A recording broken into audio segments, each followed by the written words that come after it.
नमो अरिहन्ताणं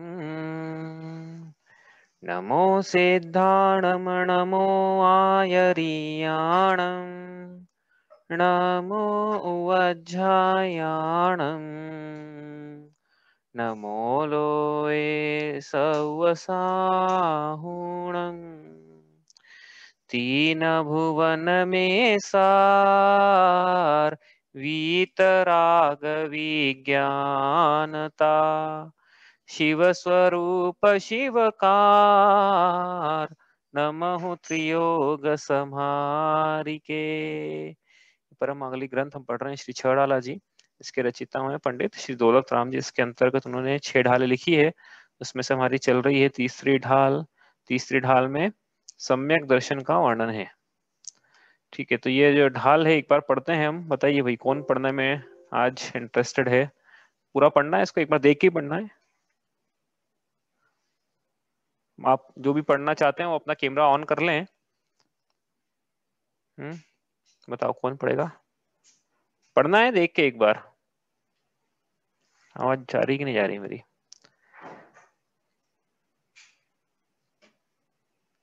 कोई इंटरेस्टेड नहीं पढ़ने में? जया जी पढ़ रहे हैं? आवाज नहीं आ रही आपको, आपको अनम्यूट करना पड़ेगा। हाँ मैं पढ़ता हूँ। ठीक है, आप शुरू करें, हम इधर से म्यूट करते हैं फिर। ठीक है।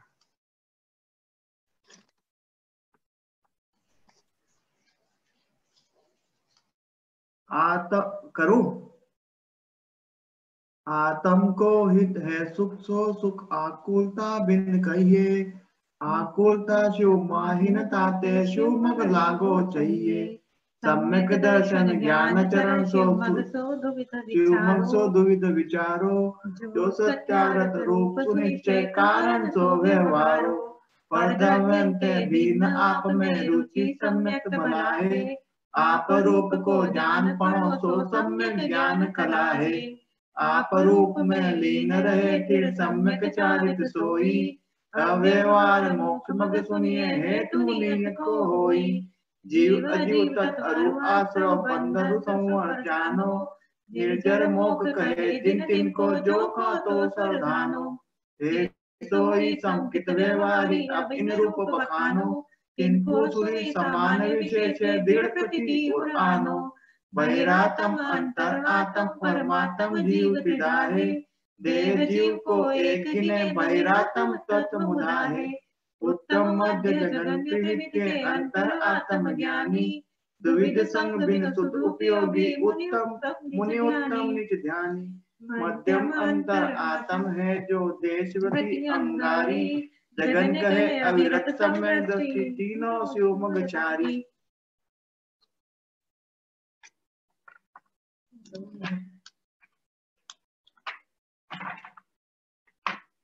तीनों शिवमगचारी। उत्तम मध्यम जगन त्रिविध के अंतर आत्म ज्ञानी। परमात्मा देवरी। और हाँ नीचे बहिरातम अंतरातम परमात्म जीव विदाहे। देह जीव को एक गिने बहिरातम तत्व मुदाहे। उत्तम मध्य जगन्य त्रिविध के अंतर आत्म ज्ञानी। दुविध संग बिनु सुदुपयोगी मुनि उत्तम निज ध्यानी। मध्यम अंतर आत्म है जे देश व्रति आगारी। जगन कहे अविरत समदर्शी तीनों शिव मगचारी। सकल निकल परमात्म द्वे विद तिन में घाति निवारी। सो अरिहंत सकल परमात्म लोकालोक निहारी। ज्ञान शरीर त्रिविध कर्म मल विरजित सिद्ध महंता। तेहे निकल अमल परमात्म भोगे सर्व अनंता। बहिरातम ताहे ज्ञानित जी हे जानित जी अंतर आत्म हुजे। परमात्म को ध्याय निरंतर जो निज आनंद पूजे। चेतनता बिनु सो अजीव है पंच भेद जाके हैं। पुद्गल पंच वर्ण रस पन गंध धूप रस वसुता के हैं। जिय पुद्गल को चलत सहाई द्रव्य द्रव्य अनुरूपी। तिष्ठत होत सहाय अधर्म जिन बिन मूर्ति निरूपी। सकल द्रव्य को वास जास में सो आकाश पिछानो। नियत वर्तना निस दिन सो व्यवहार काल परिवानो। यो अजीव अब आश्रव सुनिए, मन वच काय त्रियोगा, मिथ्या विरत यरु कषाय, परमाद सहित उपयोगा। ये ही आत्म को दुख कारण, ताते इनको तजिए, जीव प्रदेश बंधन कबहु न सजिए, तम तम ते जो कर्म न आवे, सो संवर आधरिए, तप बल ते विधि धरन निर्जरा, ताहि सदा आचरिए, सकल कर्म ते रहित अवस्था, सो शिव स्थिर सुखकारी, यह विधि जो श्रद्धा तत्वन की, सो समकित व्यवहारी। देव जितेंद्र गुरु परिग्रह बिन धर्म दया जुत सारो, ये उमान समकित को कारण, अष्ट अंग जुत धारो। वसुमदकारी निवारी तिसठता सत अनायतन त्यागो, शंकादि वचु दोष बिना संवेगादिक चित पागो। अष्ट अंग अरु दोष 2503 संक्षेप कहिए, विज्ञाने ते देश दोष गुणन को कैसे तजिए गइए। जिन वच में शंका न धार, वच भव सुख वांछा भाने, मुनि तन मलिन न देख गिनावे, तत्व कुतत्व पिछाने। जिन गुण अरु पर ओ गुण ढाके, वाणिज धर्म बढ़ावे, कामादिक कर भ्रष्टे चिकते, नीच पर को सुधरावे। धर्मी सो गो वच प्रीति सम, कर जिन धर्म दिपावे, इन गुण ते विपरीत दोष वसु जिनको सतत की पावे। पिता भूख व मातु नृप जो होए न तो मद ठाने, मद न रूप को मद न ज्ञान को, धन बन को मद भाने। सबको मद न मद जू प्रभुता को, करे न सो निज जाने। मद धारे तो यही दोष वसु समकित को मल ठाने। को गुरु कुदेव पुरुष सेवक की, नहीं प्रशंस उचरे हैं। जिन मुनि जिन श्रुत बिन, कुगुरु राधिक तिने न नमन करे हैं। दोष रहित गुण रहित सहित सुधीजे, सम्यक दर्श सजे है। चरित मोह वच लेश न संयम, पे सुरनाथ जजे है। ये ही पे ग्रह में न रचे, जो जलते बिन कमल है। नगर नारी को प्यार यथा कादे में हेम अमल है। प्रथम नरक बिन चटभू ज्योतिष, वान भवन पेड़ नारी। कावर विकल त्रय पशु में नहीं, उपजत सम्यक धारी। तीन लोक त्यू काल माही नहीं, दर्शन सो सुखकारी। सकल धर्म को मूल यही, बिन करनी दुखकारी। मोक्ष मल की प्रथम सीढ़ी, या बिन ज्ञान चरित्रा। सम्यकता न लहे सुदर्शन, धारो भव पवित्रा। डोल समझ सुन चेत सयाने, काल व्रता मत खोवे। यह नर भाव फिर मिलन कठिन है, तो सम्यक नहीं होवे। चलो बढ़िया है। अब आज कल तो हमने किया था रिवीजन, मतलब रिवीजन तो क्या किया था, नया विषय पढ़ा था, जो कि लेफ्ट ओवर थे वो हमने कवर किए थे। अब देखो आज भी अपन क्या करते हैं कि एक विषय है जो अपन देखो थोड़ा आगे जाके है विषय, इसलिए बहुत लोगों को ऐसा लगेगा कि ये थोड़ा डिफिकल्ट है, और वाकई में ये छड़ाला की भूमिका वाला विषय है ही नहीं है, तो बहुत आगे जाके विषय अपन ले रहे हैं आज। लेकिन भाई हर टाइप के लोग होते हैं, वही हर रुचि के विद्यार्थी होते हैं ना, जैसे क्लास में कोई ज्यादा, जिनको ज्यादा पढ़ना है, किसी को कम पढ़ना है। तो आज का जो विषय है एक्चुअली, जो लोग ज्यादा इच्छुक हैं पढ़ने के, जो आगे ही पढ़ना चाहते हैं, स्वाध्याय जारी रखना चाहते हैं, उनके लिए ये विषय है। सब लोगों को एक बार में समझ में आ जाएगा, एक बार में सरल लगेगा, ऐसा बिल्कुल भी नहीं है, क्योंकि ये विषय जो है वो अपन कर्मकांड जी से ले रहे हैं। अब कर्मकांड जी अपने आप में एक ऐसा विषय है कि बहुत सूक्ष्मता से विवेचन है, और काफी जटिल लगता है लोगों को समझने में, खासकर जो लोग मतलब जिनको एजुकेशनल बैकग्राउंड, जिनका मतलब साइंस का नहीं है, मैथ्स का नहीं है, उन लोगों को थोड़ा सा कठिन लगता है ये विषय। तो वो अपन ले रहे हैं आज, जिनको समझ में आया ठीक है, जितना समझ में आया ठीक है, लेकिन फिर भी क्या है, नींव पूरा समझ में नहीं आए तो भी आपको एक बहुत अच्छा ओवरव्यू मिल जाएगा, बहुत रुचि करे ये विषय, एग्जाम में नहीं आने वाला है, फिर भी ले रहे हैं क्योंकि थोड़ा आपको समझ में आएगा कि हाँ, थोड़ा हम जैसा बोलते हैं उसका क्वांटिफिकेशन है भाई, ऐसा नहीं कि कुछ चीज मन से बोल रहे हैं हम, ठीक है। तो ऐसा विषय हम ले रहे हैं आज। विषय है कि गुण स्थानों में कैसे कैसे बंध व्युत्पत्ति होती है। अब गुण स्थानों में बंध व्युत्पत्ति होती है, आपको सुन के ऐसा लगेगा कि अरे क्या है, पहली बार सुना, क्या है चीज है, तो कोई बात नहीं, अपन समझते हैं इसको। देखो ये स्क्रीन शेयर कर रहा हूं मैं, क्या पढ़ रहे हैं अपन कि 14 गुण स्थान थे। 14 गुण स्थान पढ़े हमने, है ना, ये तो याद है सबको। ये देखो अपने स्क्रॉल करा मैंने इसको, ये लेफ्ट में ये गुणस्थान 14 गुणस्थान लिखे हैं यहाँ पे, ठीक है। तो 14 गुणस्थान में अब 14, एक सेकेंड, अच्छा चलो गुणस्थान 14 गुणस्थान के नाम लिखें। अब क्या है कि हम बोलते आ रहे हैं कि मिथ्या, विरति, प्रमाद, कषाय, योग यह आश्रव के द्वार है, यही भाव आश्रव है, यही आश्रव है एक तरह से, ऐसा कहते हुए आ रहे हैं ना भाई। तो अब हमने ये भी बताया, देखो आपको याद होगा, अपन कोरिलेट कर रहे हैं तीसरी ढाल से इसको, जो हमने पढ़ा है उससे, कि हमने ये कहते हुए आ रहे हैं कि देखो जैसे जैसे जीव गुणस्थान में आगे बढ़ता, बोले गुणस्थान में आगे बढ़ता, पहले कभी शायद नहीं बोला होगा, अब जैसे जैसे जीव गुणस्थान में आगे बढ़ता है, जैसे जैसे परिणामों की शुद्धता को आगे बढ़ाता है, वैसे वैसे ये आश्रव के द्वार जो है एक एक करके बंद होते, पांचों एक साथ बंद नहीं होते ना, ये तो हमने बहुत बार समझा है। तो पहले मिथ्यात्व का, फिर अविरति का, फिर प्रमाद का, फिर कषाय का, अंत में जाके योग का द्वार दूर बंद होता है। अब ये जो द्वार जो खुला हुआ था, तो हमने अनेक बार समझा है कि इस द्वार से शत्रु आते हैं। कौन शत्रु आते हैं? कर्म रूपी शत्रु आते हैं, है ना। आश्रव हो रहा है ना भाई, आश्रव हो रहा है, तो ये भावाश्रव तो ये है क्या, मिथ्यावृत्ति, प्रमाद, कषाय, योग, इस द्वार से हो क्या रहा है, लेकिन द्रव्य आश्रव हो रहा है। द्रव्य आश्रव हो रहा है जैसे, वैसे ही जब वो बंध को प्राप्त होगा तो वो प्रकृति, प्रदेश, स्थिति, अनुभाग, इस चारों में डिवाइड हो जाएगा, मतलब वो एक ही रहेगा, लेकिन हाँ इन चार प्रकार से उसका बंध होगा। तो प्रकृति में डिवाइड हो जाएगा वो। तो मतलब क्या है कि द्रव्य आश्रव जो होता है भावाश्रव के द्वार से, तो कर्म अलग अलग प्रकृतियों में डिवाइड हो जाता है, ठीक है, हो जाता है ना। अब हम यहाँ ये समझ रहे हैं आज कि जब वो द्वार बंद होते हैं तो कौन कौन से द्वार से कौन कौन से शत्रु आ रहे थे, तो वो द्वार बंद होने पर वो शत्रु आना रुक गए, ये समझना है बस अपने को, ठीक है। सूक्ष्मता से विषय ये थोड़ा सा, लेकिन समझते टेबल बनी है, इसको टेबल को समझेंगे बस आज, कि ये मिथ्यात्व का द्वार बंद हुआ, तो मिथ्यात्व के द्वार बंद होने पर कौन कौन से कर्मों का आना रुक गया।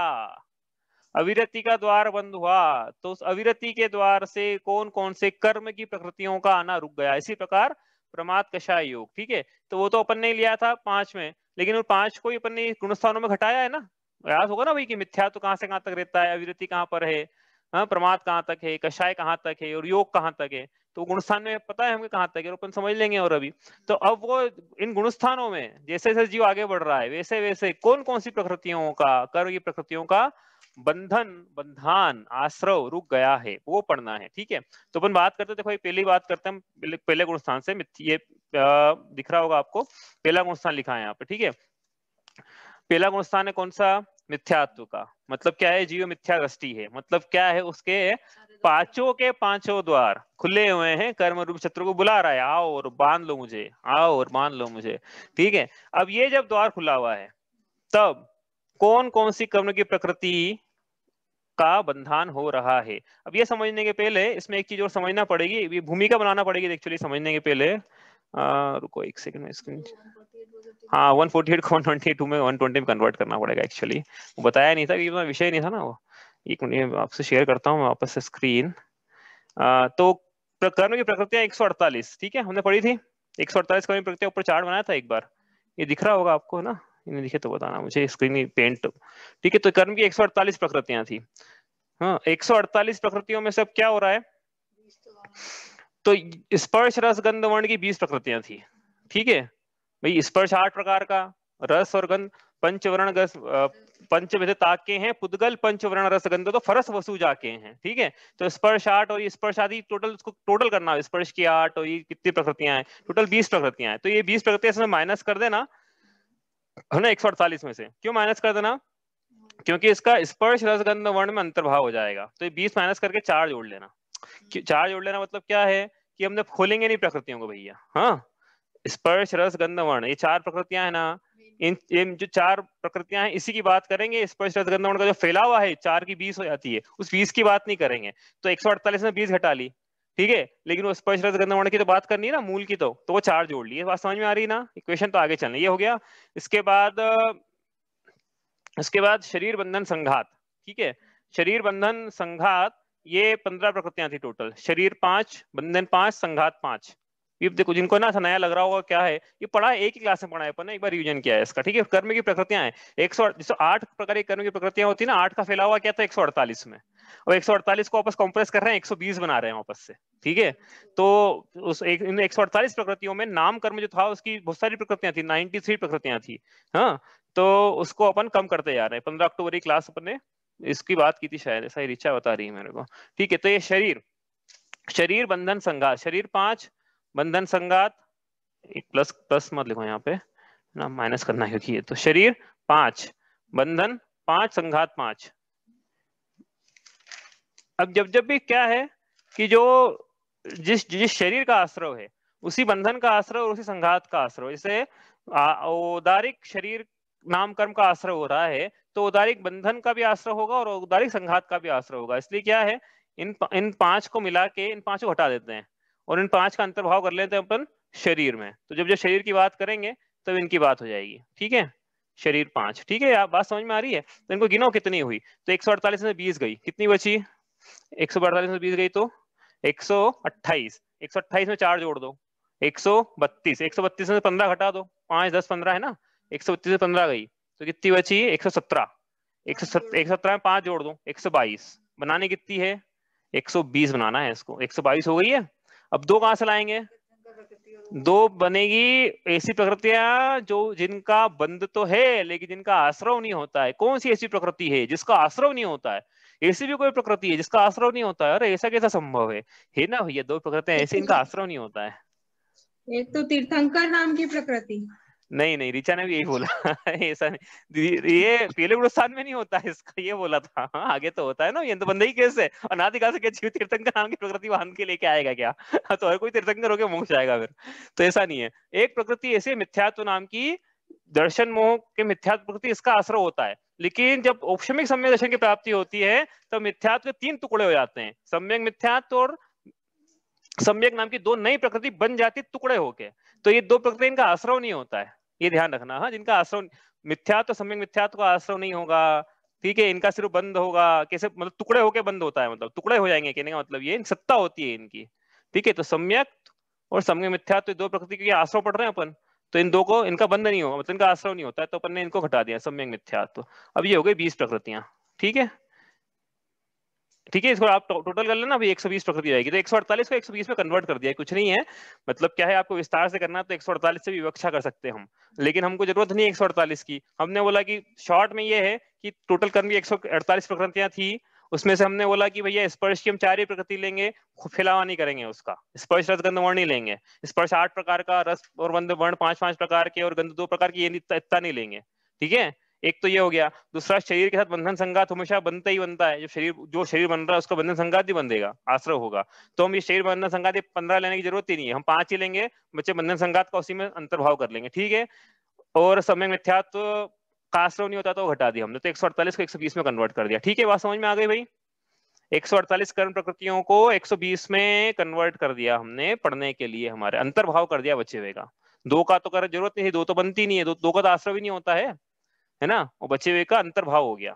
तो ये स्पर्श 20 का अंतर्भाव स्पर्श 4 में हो गया, और ये 15 प्रकृतियों का अंतर्भाव ये शरीर 5 में हो गया। ठीक है, इस प्रकार से तो 148 प्रकृतियों को 105 प्रकृतियों में कन्वर्ट कर दिया, 148 को 120 में कन्वर्ट कर दिया। ठीक है, तो 120 प्रकृतियों की बात करना, ये एक्चुअली क्या है, नई चीज नहीं है। जब कर्मकांड पढ़ेंगे ना तो 120 प्रकृतियों की चर्चा करेंगे बस, क्योंकि बाकी सबको फैलाव करके मतलब ही नहीं है कुछ। वो जब एक होता है दूसरा होता ही होता है, अविना भावी है, तो क्या मतलब फिर अलग से पढ़ के, इसलिए। ठीक है, तो 120 प्रकृतियों में सब कौन कौन से गुणस्थानें बनती है। तो पहले गुणस्थान में देखो लिखा अपने ही येलो कलर की दिख रहा होगा आपको, ये येलो कलर से करा हुआ हाईलाइट, पहले गुणस्थान की लाइन है ये। तो पहले गुणस्थान में कौन कौन सी प्रकृतियां का आश्रय होता है? मिथ्या तो गुणस्थान है वही, 5 द्वार खुले हैं इसके, मिथ्या वृद्धि प्रमाद का शाह योग। 5 द्वार से सब पूरी की पूरी 120 प्रकृतियां आएगी क्या? तो नहीं, 120 प्रकृतियां नहीं आएगी, 117 ही आएगी। यहाँ लिखा है 117। तो कौन से 3 रहेगी जो नहीं आ रही है? मिथ्या दृष्टि जीव है तो उसके तीर्थंकर नाम कर्म की जो प्रकृति है उसका आश्रय नहीं होता है। तीर्थंकर नाम कर्म का आश्रय से सम्यक दृष्टियों को ही होता है, सम्यक दर्शन का महात्म्य है ऐसा। दूसरा, एक आहारक शरीर होता है, और आहारक आंगोपांग होता है। आहारक शरीर क्या होता है? आहारक रिद्धिधारी मुनिराज, इनको विषयों में इनको मतलब तत्वों में कोई शंका होती है या संयम की विराधना न हो, इसके लिए ये अपने शरीर से पुतला निकालते हैं, और वो पुतला क्या है, अपना काम जो भी अंतर मुहूर्त में करके आ जाता है, इनके शरीर में वापस आ जाता है। तो वो जो पुतला है वो आहारक रिद्धिधारी मुनिराज के निकलता है, और पुतले का शरीर है उसको बोलते हैं आहारक शरीर का, शरीरी पुतला है। उसके जो अंगोपांग आहारक शरीर के अंगोपांग। ठीक है, तो ये भी सम्यक दृष्टि की है। आहारक शरीर और आहारक अंगोपांग का आश्रय भी सम्यक दृष्टि मुनिराजों की होगा ना, हर किसी के नहीं होता है। तो 3 प्रकृतियां तो पहले गुणस्थान में बनती नहीं है। कौन कौन सी? तीर्थंकर, आहारक शरीर और आहारक अंगोपांग। ठीक है, 120 में से 3 चली गई, कितनी बची? 117। पहले गुणस्थान में यहाँ लिखा देखो 117 प्रकृतियों का बंध है ना, ये लिखा है, डार्क कर दिया मैं, दूसरे कलर से करता हूँ, हरे कलर से करता हूँ। ठीक है, ये लिखा है यहाँ पे, दिख रहा होगा ना आपको, नहीं दिखे तो होता है ना, ये थोड़ा बड़ा कर देता हूँ मैं। ठीक है, ये बात समझ में आ रही भाई? नहीं समझ में आया तो पूछ लेना आप, क्योंकि ये भी स्टार्टिंग है, बाकी सब ऐसा का रिपीटेशन है, बाकी सब तो मतलब जो प्रोसेस बता रहा हूँ उस प्रोसेस का रिपीटेशन है, प्रकृति के नाम बदलने वाले हैं बस। फिर से एक बार बता दीजिए। हाँ, एक देखो क्या है, अपन स्टार्टिंग से चलते हैं, इनको बिल्कुल भी समझ में नहीं आया अभी तक पूरी क्लास में। ठीक है, स्टार्टिंग से चल रहे हैं। टोटल कर्म की 8 प्रकृतियां हैं, ज्ञान आवरण, दर्शन आवरण से लेके आयु नाम गोत्र अंतराय तक। ठीक है, इन 8 प्रकृतियों को हमने फैलाया था एक दिन, 148 बना दी थी, मतलब ये मूल प्रकृतियां थी, इनके भेद हैं, जैसे ज्ञान आवरण प्रकृति के 5 भेद हैं, सबके करे थे अपन एक दिन भेद, तो ये 8 प्रकृतियों को फैला के 148 कर लिया था। अब उन 148 को कॉम्प्रेस करके वापस 120 कर दिया, तो बची हुई 28 कहाँ चली गई भैया? कुछ भी कर ले तो कभी मन से, तो वो 128 जो बची 28 का गुण, उसका गणित ये है कि 2 प्रकृति का तो आश्रय होता ही नहीं है, वो तो टूट के बनती है। हाँ, तो हटा दी। ठीक है, कौन कौन सी? सम्यक, सम्यक मिथ्या हटा दी। और बच्ची जो प्रकृतियां हैं, शरीर, बंधन, संगात, ये 15 प्रकृतियों का शरीर में अंतर्भाव कर लिया, तो 15 को घटा के 5 कर दिया अपन ने। अब शरीर की बात करेंगे तो आप समझ लेना कि बंधन संगात की, जैसे भी आहारक की बात करें ना, तो बंधन संगात आ गया उसमें। ठीक है, अलग से बात नहीं करेंगे। और स्पर्श, रस, गंध, वर्ण, ये 4 प्रकृतियां हैं, इसको फैला के 20 क्या था? पुद्गल, पंच, वर्ण, रस, गंध, फरस, वसु जाके हैं, तो 20 को घटा के वापस 4 में अंतर्भाव कर लिया, उन 4 में। ठीक है, तो इस प्रकार से 148 को 120 में कन्वर्ट कर दिया। ठीक है, तो प्रकृतियां कितनी हो गई?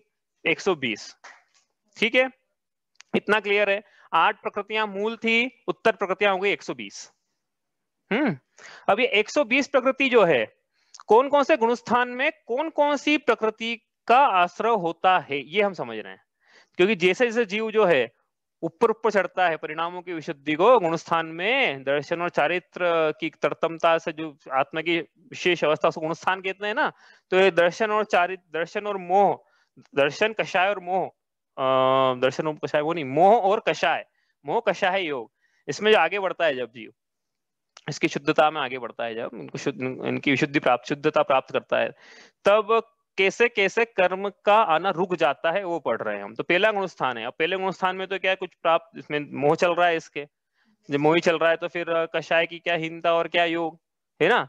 तो इसके अब 120 प्रकृतियों का ही सबका आश्रय हो जाएगा क्या? तो यहाँ कह रहे हैं पहले गुणस्थान में 120 का आश्रय नहीं होता है, 117 का ही होता है। तो 3 कहाँ रह गई फिर? 3 को क्या छोड़ दिया? कितना लकी है वो पहले गुणस्थान वर्ती जीव, तो 3 शत्रु कम हो गए उसके, कि भैया वो जो 3 जो थे ना शत्रु, जिसको हम शत्रु बोल रहे हैं, महानतम पुण्य की प्रकृति है वो सब, महानतम पुण्य की प्रकृति, तीर्थंकर नाम करने की प्रकृति, उसका आश्रय नहीं होगा मिथ्या दृष्टि को।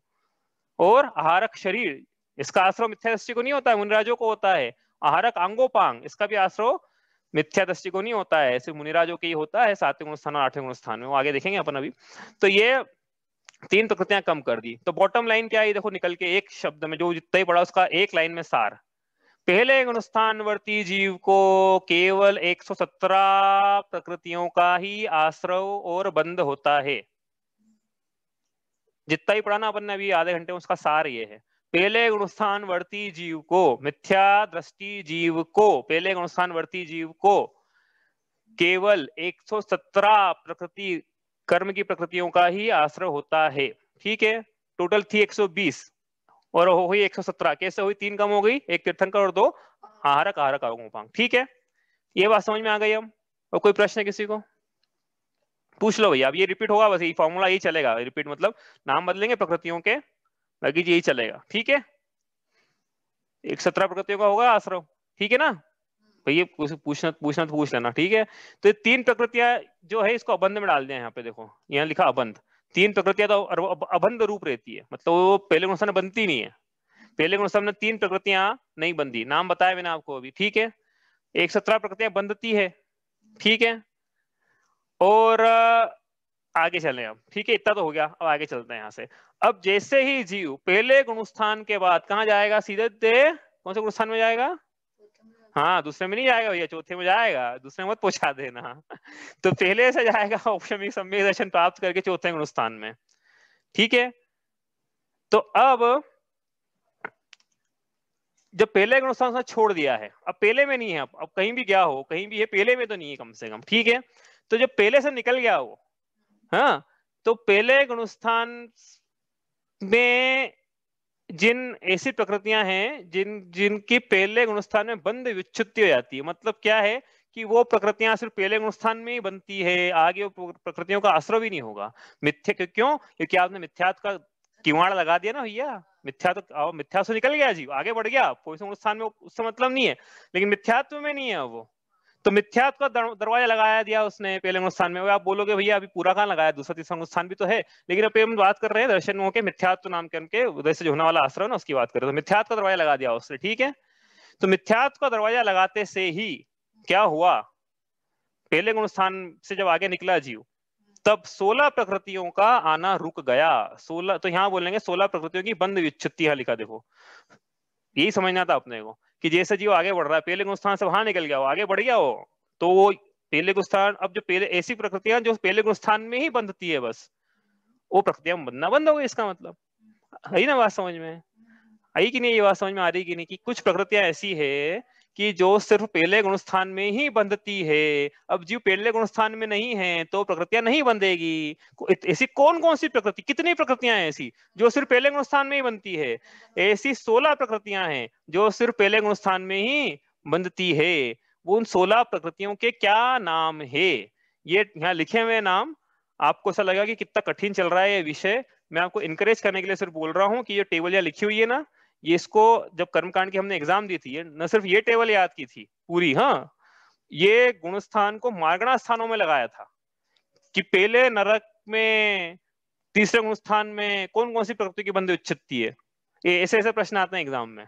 तो ये तो बहुत अपन बेसिक लेवल पे पढ़ रहे हैं, वरना मैं ये आपको डिस्करेज नहीं कर रहा हूँ, मैं तो आपको इतना बोल रहा हूँ कि आपको कठिन नहीं लगना चाहिए। तो ये तो बेसिक है बिल्कुल, हाँ, इसलिए बोल रहा हूँ आपको। तो ये अपन क्या पढ़ रहे हैं अपन यहाँ पे कि पहले गुणस्थान में कौन सी 16 प्रकृतियां हैं जो सिर्फ पहले गुणस्थान में बनती है, आगे नहीं बंधेगी। तो उनके नाम यहाँ लिखे हैं, आपको नाम बोलोगे इतने नाम याद कैसे करेंगे, तो हमने तो करे थे, आप देख लो आप कैसे कर, जरूरत नहीं है छड़ाला में करने की, अपन तो सिर्फ पढ़ रहे हैं नाम, ठीक है, लेकिन हो जाए किसी को तो बहुत अच्छी बात है। देखो इन सबके नाम लिखे हैं पहले, अब से एक बार ये पढ़ेंगे ढंग से, एक बार पढ़ लेते हैं इसको कि पहले गुणस्थान से जीव वहां निकल गया तो उसके दर्शन मोह की मिथ्यात्व नाम की प्रकृति का आश्रय नहीं होगा। अरे भैया, मोह ने तो रुलाया, मोह महामत पियो नादी, भूल आपको भ्रमतवादी। और यहाँ पे बात की अपने दर्शन मोह की मूल रूप से, हाँ, चाहे तुम भी लगा सकते हो वैसे तो मिथ्या दर्शन मोह की मिथ्यात्व नाम के रूपी शत्रु आना रुक गए इसके। अब जैसे पहले गुणस्थान से बाहर निकला वैसे ही कितना बड़ा काम हो गया। अब जो अंदर पड़े हैं सत्ता में उसकी बात नहीं कर रहे हैं अभी, देखो उसका क्षय उपशम चल रहा है, उपशम चल रहा है, या जो भी चल रहा है क्षय हो सकता हो गया उसके, ये बाहर निकल गया ना पहले से बाहर, लेकिन नया शत्रु आना रुक गया है मिथ्यात्व नाम का। मिथ्यात्व का इसको आश्रय नहीं होगा, मिथ्यात्व का उसको बंध नहीं होगा। आत्मा के ऐसे परिणाम जिससे मिथ्या वृद्धि प्रमाद कषाय योग से प्रकृति का आश्रय होता है ना, तो वो मिथ्या चला गया, मिथ्यात्व की प्रकृति भी चले गई कि भैया, मतलब उस दरवाजे से आने वाला मिथ्यात्व शत्रु वो बंद हो गया। अब ये जीव यदि ऊपर गुणस्थानों में रहेगा तो कभी मिथ्यात्व, नवीन मिथ्यात्व का बंधन नहीं होगा इसको। पुराना चल रहा है वो चलता रहेगा, 70 करोड़ कोटि सागर उसकी अधिकतम सत्ता का काल है, नया नहीं आएगा लेकिन, ठीक है। अब वो डिपेंड करता है कि पुराना वो रहेगा यदि सम्यक दर्शन में तो झड़ता रहेगा, वो क्षय होता रहेगा उसका, ठीक है। तो 16 में एक मिथ्यात्व, तो आगे की अपन पढ़ लेते हैं बस। नपुंसक वेद जो भाव वेद है ना, नपुंसक भाई चारित्र होने की कितने अपन ने भेद किया 28, 4 कषाय चौकड़ी, 28 नहीं 4 कषाय चौकड़ी और 9 कषाय, हाँ, तो ये 28 नहीं 25 होगा, ये 25 भेद हुआ है ना। 25 में नपुंसक वेद था ये, हास्य रति रति शोक भय जुगुप्सा, भय शोक जुगुप्सा स्त्री पुरुष वेद नपुंसक वेद। तो नपुंसक वेद का आश्रय होना, अब ये जीव क्या है, हाँ, नहीं ऐसा नहीं बोल सकते नपुंसक नहीं बनेगा, इसने नरक आयु पहले बांध ली तो नपुंसक बन सकता है, लेकिन अब नवीन नपुंसक वेद का बंद नहीं हो रहा है, इसको ये कहना चाह रहे हैं यहाँ पे, ठीक है। इसके जो सबसे हीन संस्थान है हुंडक संस्थान, वो इसका नहीं बनेगा। और सबसे जो हीन सहनन है उसका आश्रय नहीं है असंप्राप्त सप्राटिका सहनन का। और सुनो आगे क्या है, लिखो कितने काम की बात है। जीव यदि मिथ्यात्व से बाहर निकल जाए तो इसके अब नरक आयु नहीं बनेगी। लिखा है यहाँ पे प्रथम नरक विनशटभु ज्योतिषवान भवन षंड नारी, देखो यहाँ लिखा है जीव पहले गुणस्थान से आगे चले जाएगा तो इसके नरक आयु का आश्रय नहीं होगा। नरक आयु लिखा ना यहाँ पे, नरक गति का आश्रय नहीं होगा, नरक गत्यानुपूर्वी का आश्रय नहीं होगा, ठीक है ना। क्वांटिफिकेशन है या आधार है ना ठोस कहने का। और आतप नामकरण की प्रकृति होती है, सूर्य का जो विमान है उसमें एकेंद्रीय जीव है, उसके आतप नामकरण का उदय होता है, वो इसके नहीं होगा। और क्या है, थावर विकल त्रय पशु में नहीं उपजत सम्यक धारी, लिखा है ना यहाँ पे 4 इंद्रियां, एक इंद्रिय, दो इंद्रिय, तीन इंद्रिय, चार इंद्रिय में इसका ये आना रुक जाएगी, नवीन आना रुक जाएगी भैया, ये कहना ये चाह रहे हैं यहाँ पे, हो पहले की हो तो उसका कह नहीं सकते, वो बाकी नवीन आना रुक गई यहाँ पे, ठीक है। और स्थावर में नहीं जाएगा, थावर विकल्प त्रय में थावर में नहीं जा रहा है, और कहाँ नहीं जाएगा, सूक्ष्म नहीं बन के पैदा होगा, अपर्याप्त तक नहीं होगा। अब मतलब ये कहना यहाँ पे ये चाह रहे हैं कि इनका आश्रम नहीं होगा, हो वो पढ़ रहे हैं, पहले का पढ़ा हुआ सत्ता में उसकी बात नहीं कर रहे हैं, नवीन शत्रु जो आना है वो रुक गए हैं, ठीक है। इस प्रकार से ये 16 कर्ण की प्रकृतियां हैं। एक बार फिर से देखो क्या है, 16 कौन कौन सी प्रकृतियां हैं, मिथ्यात्व, नपुंसक, हुंडक और असंप्राप्त सृपाटिका, ये कोई चार के सेट हैं एक्चुअली, मैंने ऐसे याद किया, चार के 4 सेट बनाए, मिथ्यात्व, नपुंसक, हुंडक और असंप्राप्त सृपाटिका, ठीक है, ये 4 का सेट हो गया।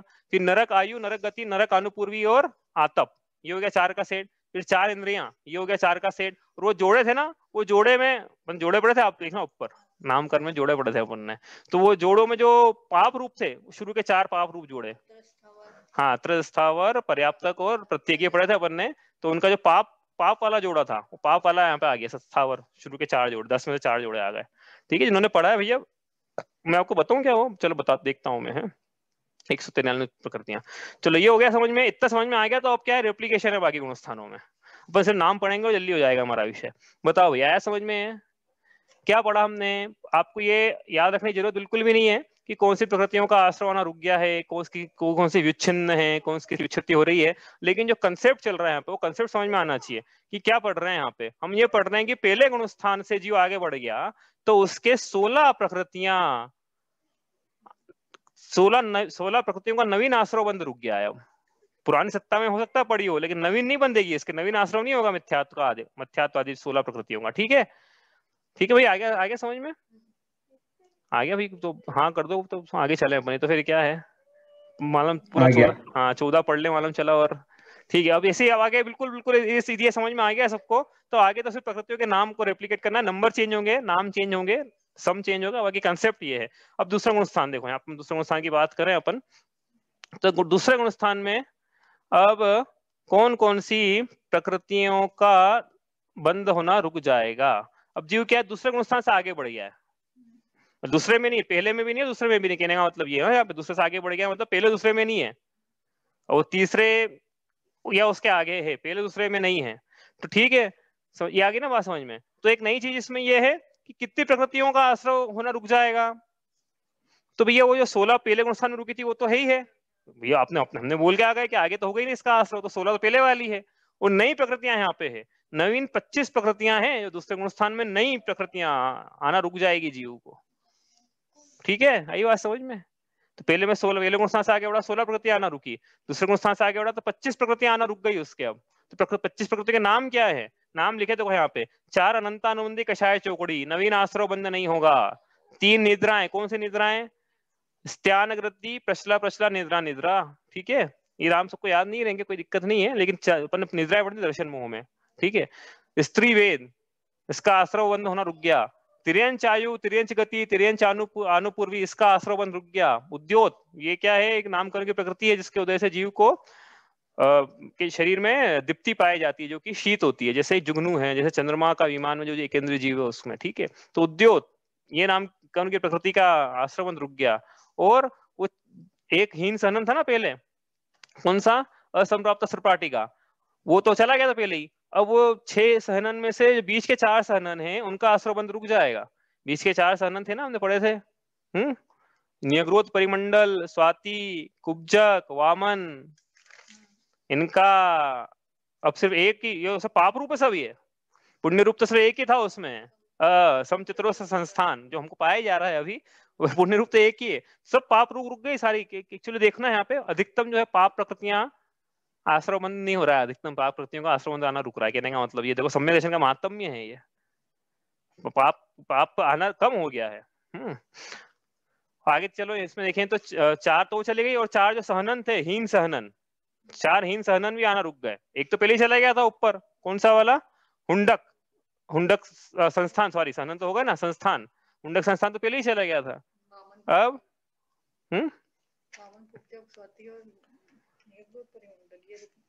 नहीं, ये तो संस्थान है ना, अभी सब सहनन पढ़ रहे हैं, ठीक है।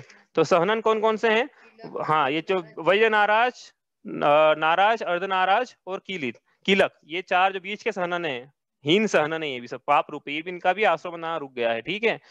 और अशुभ प्रकृतियों में ये अशुभ, एक्चुअली जो 3 जोड़े थे ना अपने जोड़े पड़े थे, उसमें से दुस्वर, अनादय, अप्रशस्त, विहाय गति, इनका आना रुक गया है, और अशुभ का आना रुक गया है, और नीच गोत्र इसका आना रुक गया है, ठीक है। तो ये आपको सब ऑब्वियसली बात है भाई, इतना अपन एक्सप्लेन करा नहीं है, आपको समझ में हो सकता है नहीं, बहुत सारी बातें। प्रशस्त विहाय गति क्या होती है हमको याद नहीं है अब, क्योंकि हमने रिवीजन भी ज्यादा करा नहीं और विषय भी नहीं अपना, लेकिन ठीक है, आप तो बस ये याद रखो कि ये दूसरे गुण स्थान से जीव आगे बढ़ा है तो 25 प्रकृतियों का आना रुक गया उसके, ठीक है। और तीसरे गुण स्थान से आगे बढ़ा है तो तीसरे में ऐसी कोई सी भी प्रकृति नहीं है कि तीसरे से आगे जाएगा तो उसका नवीन बंध विच्छुत्ति हो जाए उसकी, ठीक है। लेकिन पुरानी वाली चल रही है, मतलब तीसरे गुण स्थान से आगे जा रहा है जीव, तो पुरानी वाली 25 और 41 जो थी वो चली रही है ना यहाँ पे, ठीक है। नहीं समझ में आ रहा है तो देखो यहाँ से यहाँ चलते हैं अपन, देखो इससे समझेंगे, पूरा रिवीजन कर लेंगे ऊपर तक का, पहले दूसरे तीसरे गुण स्थान का। अनादिकालीन मिथ्या दृष्टि जीव के नवीन औपशमिक सम्यक दर्शन की प्राप्ति हुई, उसके बाद उसके छायाक्षमिक सम्यक दर्शन की प्राप्ति हुई भी नहीं हो या हो गई हो, मान लो हो गई छायाक्षमिक सम्यक दर्शन की प्राप्ति, तो उसके कौन कौन सी प्रकृतियों का आश्रय बंध नहीं होगा? उत्तर, टोटल 41 प्रकृतियों का आश्रय बंध चतुर्थ गुणस्थान वर्ती सम्यक दृष्टि जीव के नहीं होता है। सम्यक दर्शन का महात्म्य है ये। जीव मिथ्या दर्शन से सम्यक दर्शन जैसे ही प्राप्त करता है वैसे ही 120 में से 41 कर्म की प्रकृतियां आना रुक जाती है। 1/3 कर्म की प्रकृतियां, 1/3 शत्रु, नवीन शत्रुओं का अटैक होना। हाँ, छड़ाला पढ़ रहे हैं ना हम, कर्मों से ढाल लेने की कला है। कर्मों से ढाल लेने की क्या कला है कि मिथ्या दृष्टि जो सम्यक दर्शन को प्राप्त करे और 120 कर्म रूपी शत्रुओं में से 41 कर्म रूपी शत्रुओं से की ढाल ले ले। अब तो आज समझ में, तो ये लिखा है यहाँ पे देखो चौथा गुण स्थान का, यहाँ पे कितनी, तो आप बोले 41 कहाँ से आई, समझ में आया 41 कहाँ से आया? यहाँ पे नंबर, कहाँ पे नंबर बताता हूँ मैं आपको, एक सेकेंड। यहाँ पे 41 लिखा है अपन ने, ये देखो 41 कहाँ से आया ये कि 41 नवीन प्रकृतियां आना रुक गई पहले से ही। 16 पहले की और 25 दूसरे की। 25 दूसरे की, बस बहुत सही आ गया, मतलब समझ में। 16 पहले की और 25 बाद की, टोटल 41 प्रकृतियां आना इस प्रकार से रुक जाएगी। सम्यक दर्शन का महत्व में समझ में आया? मिथ्यात, अब देखो अब बोलेंगे पूरा यहाँ पे, अब पूरा बोलना कि जैसे ही मिथ्यावृत्ति प्रमाद कषाय योग में से मिथ्यात्व रूपी, हाँ तो क्या समझ रहे हैं हम? देखो बड़ा, जिसको बिल्कुल भी समझ में नहीं आया पिछले 40 मिनट में बताएं, भगवान जाने क्या चल रहा है आज तो, उसके लिए एक लाइन में पूरा सार जो भी हमने पढ़ा पिछले आधे पौन घंटे में। जैसे ही जीव मिथ्या दर्शन से सम्यक दर्शन की प्राप्ति करता है वैसे ही उसके 41 कर्म की प्रकृतियों का आश्रय रुक जाता है। एक बार फिर से, पहले गुणस्थान से जीव जैसे ही चतुर्थ गुणस्थान में प्रवेश करता है वैसे ही उसके 41 कर्म की प्रकृतियों का आश्रय बंध होना रुक जाता है। अब प्रश्न उठा कि वो 41 प्रकृतियों के नाम क्या हैं? तो 41 प्रकृतियों के नाम यहाँ लिखे हैं, उसको रिवीजन नहीं कर रहे हैं, वो याद भी नहीं रहेंगे अपने को, ठीक है। लेकिन उसमें देखो नरक भी है और तिर्यंश भी है और जो पाप रूप प्रकृतियां सब है उसके अंदर। पूछना है इसमें से किसी को कुछ? अब बताओ। अनुपूर्वी क्या होता है? अनुपूर्वी मतलब क्या है कि यहाँ से जीव मनुष्य गति से निकला, जैसे मनुष्य गति से मनुष्य के शरीर से जीव निकला, अब अगले भाव में उसको देव बनना है, तो अगले भाव में देव बनना है तो रास्ते में अब औदारिक शरीर तो है नहीं उसके पास में, तो आत्मा का आकार क्या रहेगा? तो आत्मा का आकार रहेगा जो मनुष्य गति में जो आकार था ना उसका वो रहेगा। तो ये आकार देने का काम किसका है? ये अनुपूर्वी का है। तो अनुपूर्वी क्षेत्र विपाकी नाम कर्म की प्रकृति है जिसका उदय सिर्फ विग्रह गति में ही होता है और जिसका काम ये है कि वह विग्रह गति में आत्मा का शरीर का, आत्मा का आकार उसके पूर्व शरीर के आकार जैसा रखे, ठीक है। ये उसका अनुपूर्वी का काम है। तो नरक देव अनुपूर्वी का उदय, हाँ गति और अनुपूर्वी को अपन ने पहले गुण स्थान में भी लिया और दूसरे में भी लिया है। नहीं, अरे सॉरी, अच्छा पूछ लिया आपने वो अच्छा हुआ। ये ऐसा है, मैंने शॉर्ट में लिखा था उसको, सॉरी मैंने वो बताया नहीं तो यहाँ पे क्या है, गति और अनुपूर्वी लिखा है ना, ये तो नरक लगा ना सबके साथ में, नरक आयु नरक गति, नरक अनुपूर्वी। इसी प्रकार तिर्यंच आयु, तिर्यंच गति, तिर्यंच अनुपूर्वी, ऐसा है वो। ठीक है, तो आयु भी 4 है, गति भी 4 है और अनुपूर्वी भी 4 है, 4 भेद है उनके। ठीक है, ऐसा है वो। चलो बढ़िया। अच्छा, और कोई पूछना किसी को? अपन ने 148 प्रकृति जो पढ़ी थी उसमें अनुपूर्वी कहाँ पर आई थी? अनुपूर्वी आई थी ना, अनुपूर्वी नाम कर्म का भेद है भाई। आप जब स्वतंत्र अपने जो पिंड प्रकृतियां पढ़ी थी ना, पिंड प्रकृति में सेकंड लास्ट प्रकृति देखो आप, अनुपूर्वी लिखा होगा। देखते हैं अभी, चलो वो लास्ट में लिखा है, हाँ लास्ट में लिखा है अनुपूर्वी ऋचा, ऐसा बोले। विहाय गति के बाद में अनुपूर्वी लिखा है स्वतंत्र प्रकृतियों में, पिंड प्रकृति में, सॉरी। हाँ ठीक है, चलो ये हो गई। अब आगे चले यहाँ से। तो अब देखो ये समझ में आ गया, तो अब तुम आगे समझना बहुत आसान है, क्योंकि अपन प्रकृति के नाम थोड़ी याद कर रहे हैं, अपने को तो बस कंसेप्ट समझना था कि क्या चल रहा है यहाँ पे। अब चौथे गुण स्थान से जीव आगे गया। ये दूसरे गुण स्थान में 19 भी समझा देते ना, 19 अबंध कौन से हैं? हाँ, ये 19 अबंध कौन सी है, अभी इनका प्रश्न है। अभी क्या थोड़ा अपन विस्तार हो जाएगा, इसलिए नहीं लिया था, देखो पढ़ा, लेकिन समझना बहुत आसान है। पहले गुण स्थान में 3 अबंध रूप थी, कौन कौन सी थी? तीर्थंकर, आहारक, आहारक अंगोपांग। अब यहाँ 19 कैसे हो गई? क्यों? 3 तो पहले की चली आ रही है, जीव अभी मिथ्या दृष्टि सेकंड गुण स्थान में, इसका भी तीर्थंकर नामकरण नहीं बनेगा, इसके आहारक आहारोपांग नहीं बनेगा अभी। 3 तो पहले की हो गई, और 16 नहीं आई। 16 नहीं कौन सी आई? जो पहले गुण स्थान में जो विच्छिन्न हो गई है वो आ गई है। तो ये 16 पहले की विच्छिन्न प्लस 3 यहाँ की, तो 16 और 3 19। तो 19 प्रकृतियां दूसरे गुण स्थान में अबंध रूप है। ठीक है, इनकी बंध विच्छुत्ति नहीं हुई है। 16 की तो विच्छुत्ति हो गई है, 16 तो आने ही बंद हो गई, इसलिए अबंध रूप है वो 16, है ना। और 3 प्रकृतियां तो चली आ रही ऊपर से, वो अबंध रूप है। इस प्रकार से ये 19 जो है ये टोटल अबंध रूप रहेगी प्रकृतियां। ठीक है, ये कैलकुलेशन तो हो गया था, पर ये 46 का कैलकुलेशन नहीं बैठ रहा है। 46 का कैलकुलेशन, हाँ। अब क्या है कि इसमें अब ये 19 थी, 19 में 41 अपन इसमें 25 जोड़ो आप इसमें। ठीक है, 16 में 16 और 25 कितने हुए? 16 और 25 41 हो गई। ठीक है भाई, आपने देखो मैं थोड़ा डिफिकल्ट हो जाएगा, आपने पूछा से बता रहा हूँ, ज्यादा एक्सप्लेन में कर रहा हूँ। 25 तो 41 हो गई, ये तो आगे समझ में। 41 हो गई ना। अब 3 पहले की जोड़ लो, 3 तो पहले की जोड़ लो। तीर्थंकर, आहारक, आहारोपांग। ठीक है, 41 और 3 कितनी हुई? 44 हो गई। अब 2 एक्स्ट्रा है, वो 2 कहां से आ गई? कि भैया ऐसा है कि तीसरे गुण स्थान में जीव मरण को प्राप्त नहीं करता है, इसलिए 2 आयु भी तीसरे गुण स्थान में अबंध रूप रहती है। तो 2 आयु, आप तो बोलोगे 4 आयु रहना चाहिए ना, तो भी 2 आयु तो पहले ही हटा लेना यहाँ पे, 2 आयु तो पहले ही हटा ली यहाँ पे। देखो अब 2 आयु बची है, देव आयु और मनुष्य आयु। तो देव आयु और मनुष्य आयु कहने का मतलब शॉर्ट में ये कि देव आयु मनुष्य आयु तीसरे गुण स्थान में नहीं बंधती है, इसलिए 2 को और को घटाना पड़ेगा वहां पे, वो भी अबंध रूप है। कहने का मतलब ये वहां पे अबंध रूप है, उनकी कोई बंध विच्छुत्ति नहीं हुई है, अबंध रूप है, लेकिन तीसरे गुण स्थान में नहीं बंधेगी वो। जैसे कि तीर्थंकर नाम कर्म प्रवृत्ति पहले गुण स्थान में नहीं बनती है, ऐसे आयु तीसरे गुण स्थान में नहीं बनती है, ऐसी बात है वो। तो जोड़ लो उसको, 46 हो जाएगा। ठीक है, हमें ज्यादा एक्चुअली इसके डिटेल में बहुत ज्यादा, क्योंकि इसका विषय बहुत बड़ा है, मैं नहीं चाहता कि इतने डिटेल में जाऊं। क्लियर हो गया? ठीक है, चलो हो गया मुझे तो क्लियर। चलो भाई बढ़िया है। अपन आगे चलते हैं। यहाँ से मैं किसी से नहीं पूछ रहा हूँ कि ये जो उन्होंने समझाया है वो क्लियर है कि नहीं, किसी को, कि उन्होंने समझाया नहीं था, उन्होंने पूछा इसलिए मैंने समझाया। ठीक है, तो अब चौथे गुण स्थान से जीव 5वें में जा रहा है, तो कितना बड़ा काम हो रहा है उसके जीवन में।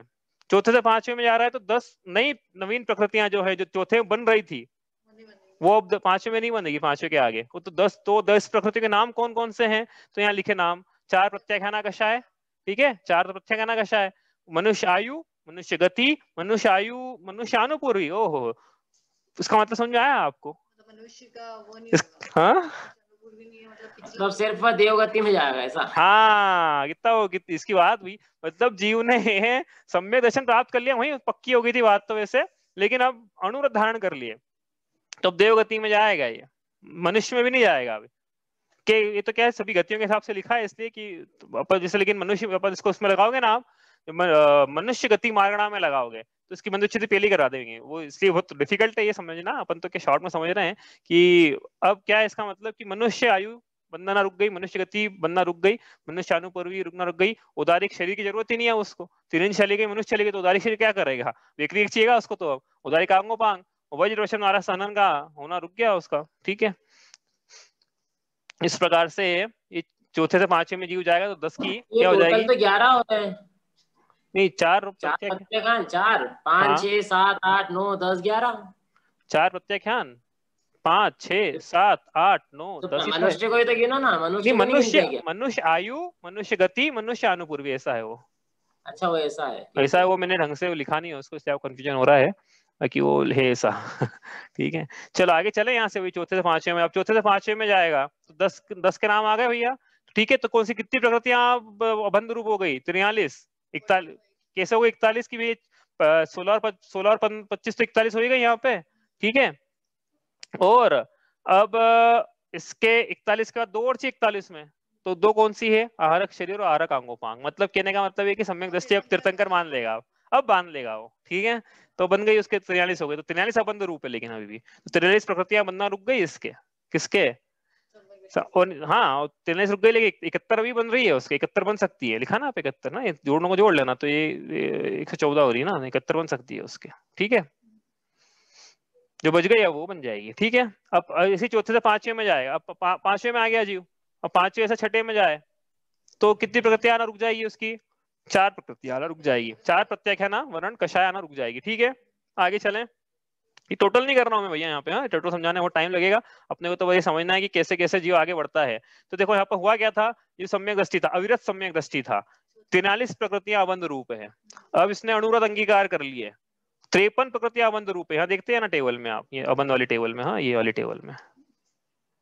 ठीक है, तो ये पहले 43 थी अविरत सम्यक दृष्टि के, हाँ अब इसने अनुरत अंगीकार कर लिए, तो 53 प्रकृति, 53 शत्रु, नवीन शत्रु क्रम होगा इसके, मिथ्या अविरति प्रमाद कषाय योग, मिथ्यात का दरवाजा बंद हुआ, 43 शत्रु क्रम, अविरति का दरवाजा बंद हुआ, 53 शत्रु क्रम। ठीक है, अब प्रमाद का दरवाजा बंद हुआ, तो अब ये उसने क्या मुनि दीक्षा अंगीकार कर ली। तो मुनि दीक्षा अंगीकार कर ली है इसने यहाँ पे, तो अब 57 प्रकृतियां अबंध रूप है इस गुण स्थान में। ठीक है, पांचवें छठे गुण स्थान में। इसी प्रकार जब शुद्ध उपयोग की अवस्था है तो 61 प्रकृतियां अबंध रूप है, प्रमाद का दरवाजा बंद, तो 7वें गुण स्थान में 61 प्रकृतियां अबंध रूप है। समझ में आई ना बात? 7वें गुण स्थान है अप्रमत्त संयत का, हाँ इस प्रकार से। और ऐसे ही अब आगे चल रहा है जी, अब कषाय के दरवाजे बंद होंगे 10वें गुण स्थान के अंत में, तो यहाँ से आगे चलते जाओ भी, ये सब क्या है? प्रकृतियां क्या है? अबंध रूप रहेगी यहाँ पे, इतनी इतनी इतनी। ठीक है, तो यहाँ पे आप देखो लिखा है, तो क्या देव आयु नहीं बनाएगा, फिर देव गति जा सकता है, क्या है इसका मतलब? 7वें गुणस्थान के बाद से देव आयु बनना बंद, 7वें गुणस्थान में बनती है बस आयु, उसके बाद फिर क्या?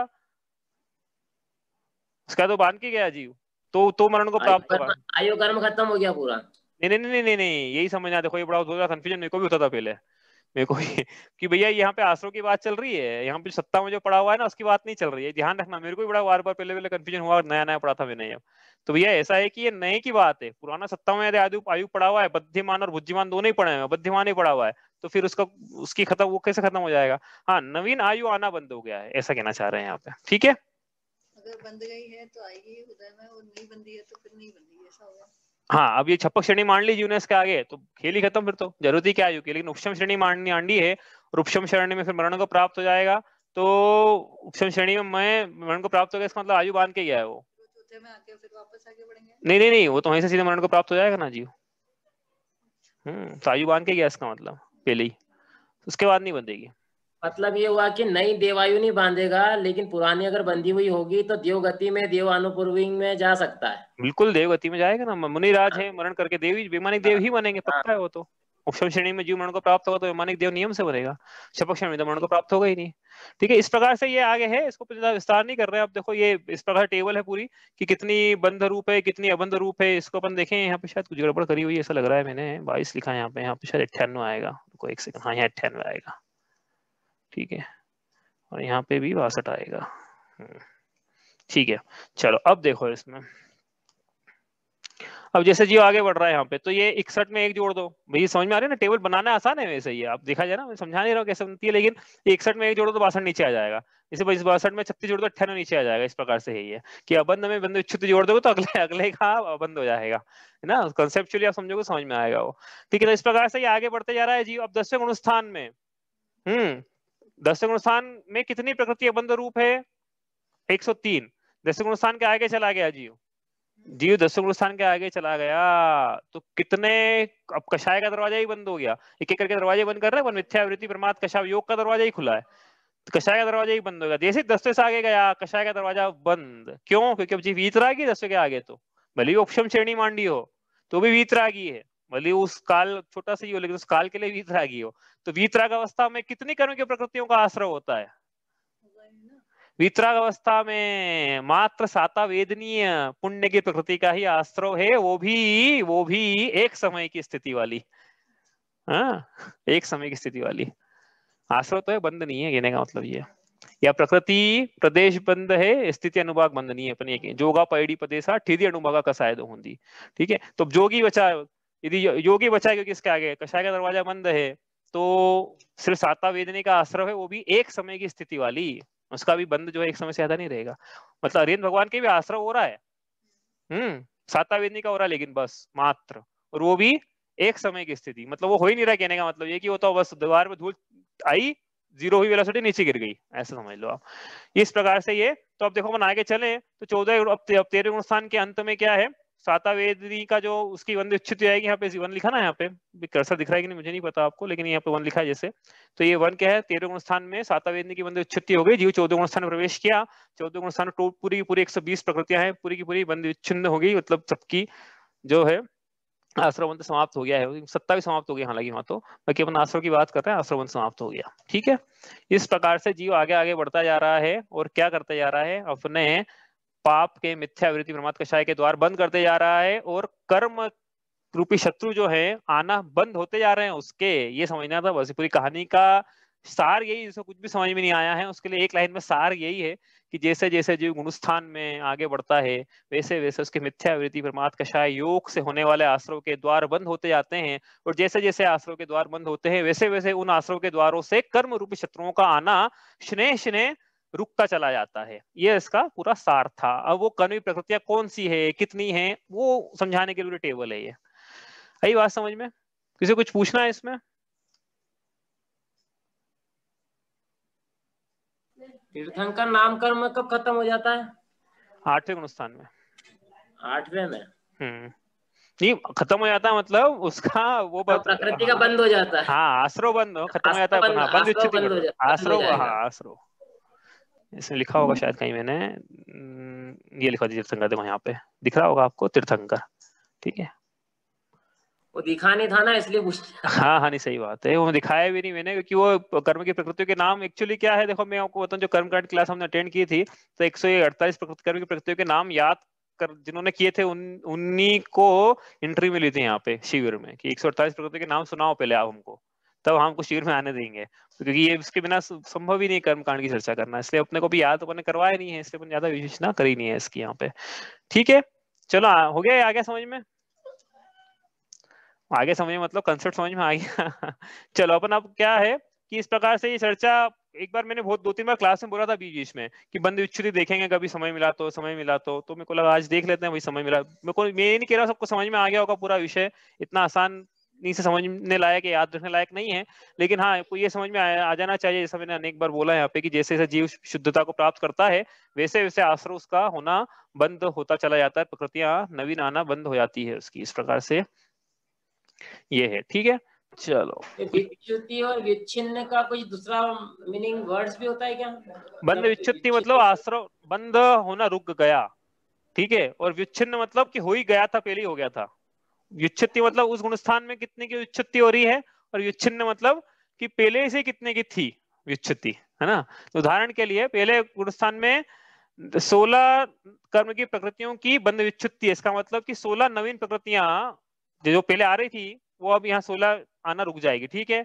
और ऐसी कितनी प्रकृतियां हैं जो कि पहले उसके पहले के गुणस्थान में विच्छित हो चुकी, तो उसके पहले तो गुणस्थान ही नहीं है, 0, ठीक है, और बंद 3। इसी प्रकार सेकंड में देखें अपन, तो सेकंड में नवीन कर्मों की कितने कर्म की प्रकृतियां हैं, जो नवीन कर्म की प्रकृतियां आना रुक गई है, तो 25 नवीन कर्म की प्रकृतियां, यहाँ पे नाम लिखे सबके यहाँ से यहाँ तक, हाँ, तो नवीन तो आना रुक गई है, और 16 विच्छिन्न हो चुकी थी पहले गुणस्थान में, विच्छिन्न हो चुकी थी, मतलब उनका आश्रय, हाँ मतलब नवीन आश्रय 25 का रुक रहा है, और 16 का आश्रय पहले रुक चुका था। ये विच्छुति हुई, 25 मतलब विच्छुति, और ये विच्छुति ऊपर, हाँ ऊपर लिखा ना 25 मतलब विच्छुति, और 16 तो पहले से विच्छिन्न है, जो पहले से विच्छिन्न है, पहले से विच्छुति हो चुकी है, मतलब उसकी कैरी फॉरवर्ड हो रहा है। हाँ कैरी फॉरवर्ड होगा, नहीं तो जीव मोक्ष कैसे जाएगा भैया? पहले स्थान में आपने रोका, मतलब फिर सिद्ध भगवान के भी आश्रय हो जाएगा ऐसे तो फिर। चलो ये हो गया समझ में। और किसी को कुछ पूछना है इसमें? ये जो कंसेप्ट है इसमें पूछना है किसी को कि समझ में किसी को आया है, नहीं आया? बिल्कुल भी नहीं आया। देखो ये एग्जाम में नहीं आएगा, लेकिन बड़ा रोचक था विषय ये, और अपन ने क्लास में 2-3 बार ये अपन कहते हैं ना कि सम्यक दर्शन अगर जीवन ने ग्रहण कर लिया तो आगे तक भी जाता है। तो मान लो किसी का जन्म हुआ तो वो क्या सीधे चतुर्थ गुण स्थान में जन्म लेगा या दूसरे तीसरे में कहाँ पे रहता है वो? ये चतुर्थ गुण स्थान में मरण को प्राप्त हुआ है तो नियम से चतुर्थ गुण स्थान में जन्म होगा उसका। नहीं मान लो अगर वो और दूसरे गुण स्थान में हुआ, जैसे 9वें में हुआ तो भी चतुर्थ में जन्म होएगा, सम्यक दृष्टि है तो।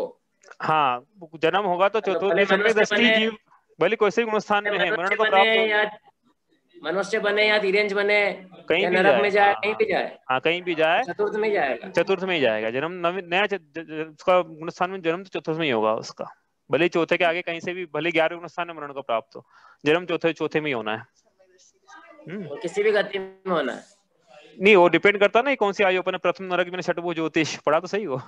डिपेंड करता है वो। हाँ डिपेंड करता है, लेकिन सम्यक दृष्टि हुआ तो मतलब सम्यक दर्शन के साथ मरण हुआ तो नरक में भी जा सकता है। हाँ यदि पहले नवीन ये पढ़ा था ना, पहले नवीन नरक आयु का बंद कर लिया यदि जीव ने, और फिर बाद में सम्यक दर्शन प्राप्त किया है, सम्यक दर्शन के साथ मरण को प्राप्त किया है, तो नरक में जाएगा। पहले नरक में प्रथम नरक दिन लिखा है ना, प्रथम नरक दिन छठभु ऐसा।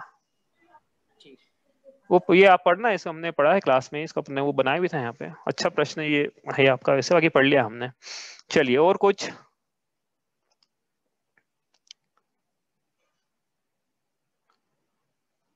हो गया सब? सबको क्लियर है? ठीक है भैया। अब क्या है, आपको जो पढ़ा है उसकी उपयोगिता समझ में आएगी। अब आप जब जिनवाणी का स्वाध्याय करेंगे ना, तो आपको समझ में, मतलब मैं नहीं कह रहा हूँ कि अब आएगा समझ में, लेकिन जिनको बिल्कुल भी कुछ समझ में नहीं आता था, जैसे हो हमको भी नहीं आता ना जैसे स्टार्टिंग में, तो उनको फिर समझ में आने लगेगा। उदाहरण के लिए ये कार्ड एक छपा था आज से कितने साल का हो गया, ये 8 साल पहले, 7.5 साल पहले ये कार्ड छपा था। आज जितने भी लोग क्लास में सबके घर में आया था ये कार्ड। किसी ने मुझसे पलट के, 1-2 ही लोग थे, इन्होंने पूछा कि इसका क्या मतलब है, बाकी किसी ने पूछा नहीं था उस समय। लोग पूछते नहीं भैया इसका क्या मतलब है, क्योंकि जिन्होंने छड़ाला पढ़ी है उनके लिए मतलब समझना बहुत आसान है। जिन्होंने छड़ाला नहीं पढ़ी है उनको ये मतलब, छड़ाला भी नहीं पढ़ी है जिन्होंने, उनके लिए कार्ड क्या लिखा है इस कार्ड में, इसका मतलब ही समझना बहुत मुश्किल है। 1-2 लोगों ने भाई प्रशंसा तो बहुत लोगों ने करी, जिन लोगों ने जिनको समझ में आया, लेकिन पूछा कि इसका मतलब क्या है बहुत कम लोगों ने। ठीक है, तो ये कार्ड का क्या मतलब है, अब स्वाध्याय का समझ में आएगा, इंपॉर्टेंस क्या है आपको। देखो कार्ड आज समझ में आएगा, जिनको नहीं समझ में आया था उस दिन, जिस दिन ये कार्ड बांटा गया था। हाँ ये देव दर्शन का कार्ड है। क्या कहना चाह रहे हैं यहाँ पे, देखो 2 मिनट में अपनी बात, ज्यादा मैं लूंगा नहीं इस विषय को, ये विषय नहीं अपना, लेकिन मैं तो इतना बता रहा हूँ कि स्वाध्याय का इंपॉर्टेंस क्या आप समझ में आएगा आपको, कार्ड समझ में आएंगे जब। कि ये कार्ड अपन ने मैंने छपवाया था जबकि ये प्रासु का देवदर्शन था, तब ये कार्ड अपन ने छपवाया था देवदर्शन के लिए।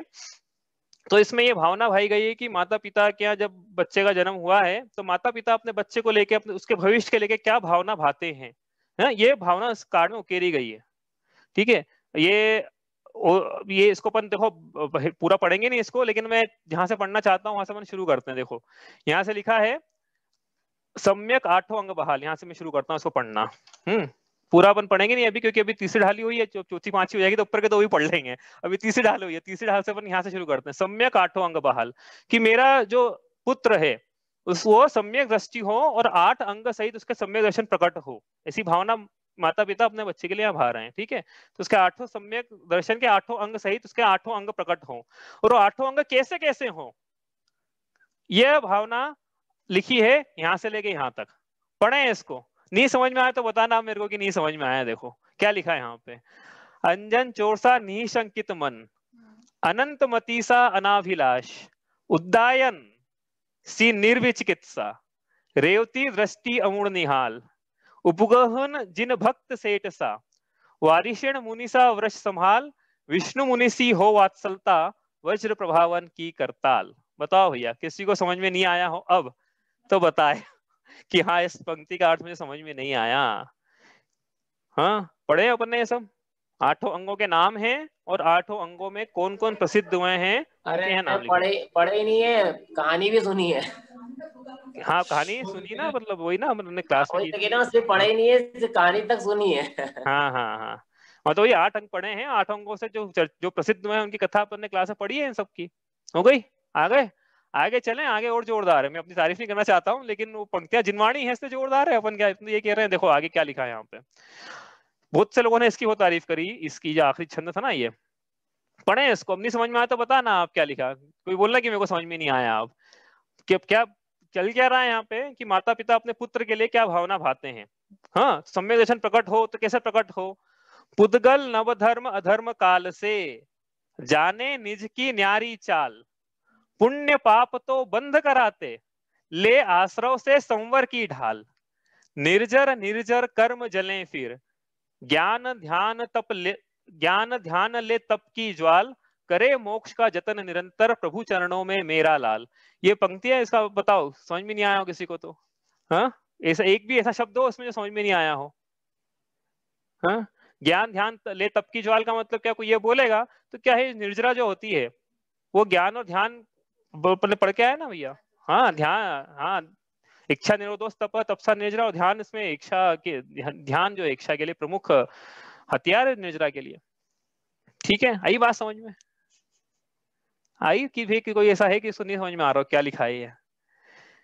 हाँ, और देखो ऊपर की भी मैं भूमिका होता है तो पढ़ तो नहीं रहे, आज समय भी हो गया है। ऊपर भी लिखा जो है उसमें सबसे पहले तो ये क्या लिखा है। हाँ, कुछ लोगों ने पूछा ये क्या लिखा है, तो ये भी 4 अनुयोगों के नाम हैं। कर्णम चरणम प्रथमम, कर्णा नियोग, चरणा नियोग, प्रथमा नियोग और द्रव्या नियोग। हाँ, ये 4 अनुयोगों के नाम हैं। इतना तो बहुत लोगों को समझ में आया, लेकिन इसमें सूक्ष्मता भी है। देखो, जो पहला स्टेंजा है ये कर्णा नियोग से है, दूसरा जो स्टेंजा है ना ये चरणा नियोग से है, तीसरा जो स्टेंजा है इसमें प्रथमा नियोग की बात की है, चौथा जो स्टेंजा एंड में है उसमें द्रव्या नियोग की बात की है।